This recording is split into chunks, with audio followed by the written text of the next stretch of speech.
L'objectif de la formation, ça va être de transmettre aux étudiants les compétences et également les connaissances requises donc pour valider le diplôme d'État de conseiller en économie sociale et familiale. Et l'objectif de la formation, c'est également de permettre aux étudiants d'intégrer le monde professionnel avec tous les atouts nécessaires. Fénelon Sup a la particularité d'être un établissement scolaire à taille humaine, donc où les étudiants sont tous au cœur des préoccupations de l'équipe pédagogique. En troisième année, ils s'engagent dans une profession et apprennent à adopter une posture de travailleur social avec tout ce que ça engage en tant que travailleur social. Ça veut dire une responsabilité au sein de la société auprès de ces publics vulnérables. Ils sont donc le trait d'union entre les politiques sociales mises en place et ce que le gouvernement va mettre en place dans une société donnée, donc en l'occurrence en France, et les besoins d'une population. Je les invite également à apporter des situations réelles et nous partons de ces réalités vécues sur les lieux de stage entre autres. C'est super, il y a une très bonne entente entre tous les étudiants de Fénelon Sup. Tout le monde s'entraide les uns et les autres et les professeurs sont super à l'écoute, donc c'est très bien.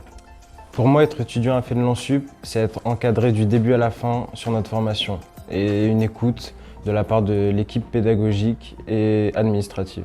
Alors pour moi, les plus de Fénelon Sup, c'est l'accompagnement qu'on a et on a bien ressenti cet accompagnement durant cette période de Covid et quelle meilleure période pour être accompagné. Pour moi, ce qui me plaît dans la formation, c'est l'aspect humain qui se dégage de toutes les matières, autant avec même les professeurs et puis entre nous, entre collègues, futurs collègues. Alors en DE, la matière que je préfère, c'est conseil et expertise, parce que finalement, ça va être un temps d'échange et de débat sur des situations professionnelles qui posent question, et c'est toujours agréable d'avoir l'avis de nos camarades et de nos enseignants là-dessus. Alors donc moi en stage, je suis en centre d'hébergement d'urgence. Je suis donc accompagnée d'une CESF et on est là pour accompagner, orienter et idéalement réinsérer les personnes SDF. Donc là, je suis en stage dans un IMPRO, c'est un institut médico-professionnel qui accueille des jeunes de 14 à 20 ans en situation de handicap mental. Alors moi, j'accompagne des personnes en situation de mal logement en Île-de-France qui ont pour projet de se reloger en province. Donc je les accompagne sur l'accès au logement et l'insertion professionnelle. Donc moi, je pense par la suite me tourner vers le public des SDF.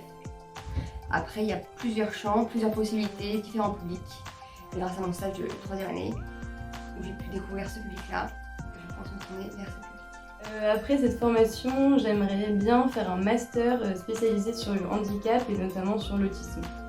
Grâce à cette formation, j'aimerais devenir CESF libérale pour accompagner les salariés dans la gestion de leur vie quotidienne.